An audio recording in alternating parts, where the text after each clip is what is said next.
Russian president Vladimir Putin భారత పర్యటన ఇవాళ రేపు.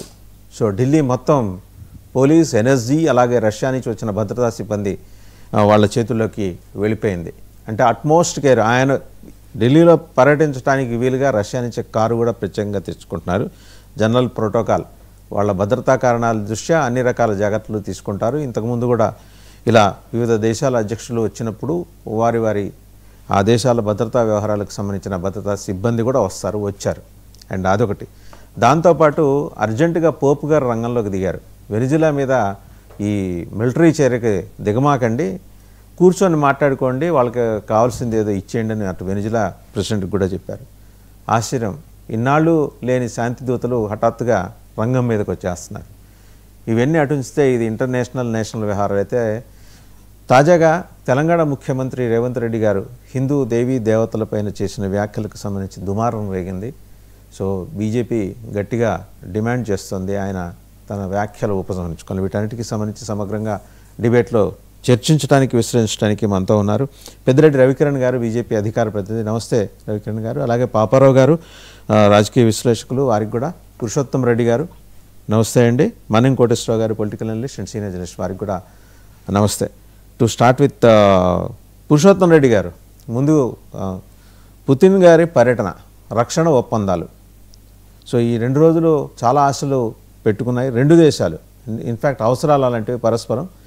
అంటే మనుగడ సమస్య వచ్చినప్పుడు కలిసి పనిచేయాల్సిన ఒక విభిన్నమైన వాతావరణంలో పుతిన్ యుద్ధ వాతావరణం నుంచి కాస్తలా పక్కన జరిగి వచ్చారు. ఆయన ఇంతకుముందు బయటికి వెళ్ళలేదని కాదు, కానీ ఉక్రెయిన్ తోటి వార్ నేపథ్యంలో ఆయన బయటికి రావటం, కీలకమైన S-500కి సంబంధించిన ఇంకా చాలా ఉన్నాయి.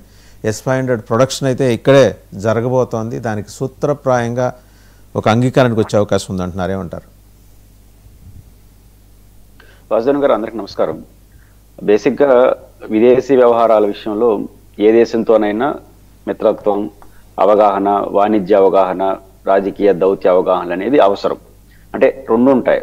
ఒకటి ఆ దేశంలో జరిగే పరిణామాలని పరిగణలో తీసుకోవడం ఒక అంశం అయితే, మన లాభ నష్టాలు అయితే అంతర్జాతీయంగా ఒక మంచి వాతావరణం, 3 అంశాలు పరిగణలో తీసుకోవాలి. సహజంగా పుతిన్ అనే వ్యక్తి గతంలో ఉక్రెయిన్ పైన యుద్ధం లాంటి విషయాలు ఎంత అన్డెమోక్రటిక్గా వ్యవహరించాడో అందరికీ తెలుసు. కొంత అహంకారపూరితంగా ఉండడం, జీవితకాలం అధ్యక్షుడు అనుకుంటా ఆయన రష్యాకి. ఆ రకంగా ఆడేం డెమోక్రసీ పరిస్థితి లేదు కాబట్టి ఇంకా ఆ దేశంతో అట్లే ఉండాల్సిన అవసరంగా లేదు. ఆ దేశ అవసరాలు ఏంటి, మన అవసరాలు ఏంటి, మనకు వాళ్ళకి ఉన్న అవగాహనలో మన ప్రయోజనాలు ఏ మేరకు ఉంటాయి, ఒక బ్రాడ్ కాన్సెప్ట్లో ఇంటర్నేషనల్గా అది నష్టం జరగకూడదు, అది కూడా చూసుకోవాలి. కేవలం మా దేశ లాభ నష్టాలే కాకుండా ఇంటర్నేషనల్ కూడా ఒక మంచి వాతావరణం తీసుకోవాలి. బట్ పుతిన్ గారు ఈరోజు వస్తున్నారంటే ఏ అంశాలు సాధారణంగా ఈ మధ్య కాలంలో ఎక్కువగా వాసుదేవన్ గారు వాణిజ్యం కన్నా ఈ యుద్ధం, ఈ ఆయుధాల కొనుగోళ్లు, ఈ రక్షణ ఒప్పందాలు ఎక్కువగా కనబడుతున్నాయి. ఇదేం సమాజానికి ఎక్కువ ఉపయోగం కాదు. ఇప్పుడు ఉదాహరణకు కాంటెస్ట్లో ఉంది కాబట్టి చెప్తున్నాను. ఈరోజు మా చిత్తూరు జిల్లాలో మామిడి రైతుల సమస్య చాలా సీరియస్గా ఉంది. దాంట్లో ఒకానొక రీజన్ ఏంటంటే ఇంటర్నేషనల్ మార్కెట్లో వచ్చిన మార్పు. అంటే కొన్ని దేశాలతో జరుగుతున్న ఒప్పందాల్లో భారతదేశం లేకపోవడం వల్ల మామిడి ఎక్స్పోర్ట్ అనేది కాస్ట్ పెరిగిపోతా ఉంది. దానితో ఇంటర్నల్గా కూడా షుగర్ లాంటి రావడం వల్ల మామిడి తగ్గిపోతా ఉంది. ఇంకోవైపు మ్యాంగో జ్యూస్లో 20% ఉన్నటువంటి పల్ప్ ఈరోజు కాస్త 8% పడగొట్టేశారు. అంటే 90% పల్పే కాదు, మామిడే కాదు, అది మామిడి జ్యూస్ తాగుతుంటాం. ఇట్లాంటి వాతావరణం వచ్చినప్పుడు ఇంటర్నేషనల్గా ఒప్పందాలు చేసుకోకపోతే ఈరోజు ఎగుమతిలో వచ్చిన సమస్య వల్ల కుదేలైపోతా ఉంది.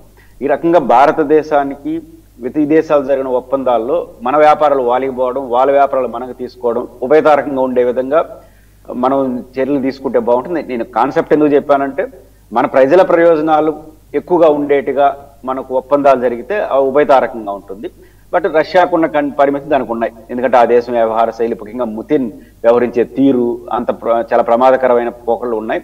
వాటి జోలికి వెళ్లకుండా మన దేశ ప్రయోజనాలు, ఇంటర్నేషనల్గా పీస్ వాతావరణం ఉండే వరకు చర్చలు జరిగితే మంచి ఫలితాలు వస్తే సంతోషం. రైట్. ఒకసారి రవికిరణ్ గారు వెళ్తున్నాం. రవికిరణ్ గారు, సో ఇవాళ మేజర్ డెవలప్మెంట్స్ అంటే ఈరోజు ఆయన రావటం, ఇక్కడికి 2 days ఇక్కడే ఉండటం, కీలకమైన అంశాల మీద. సహజంగానే ప్రపంచ పోలీస్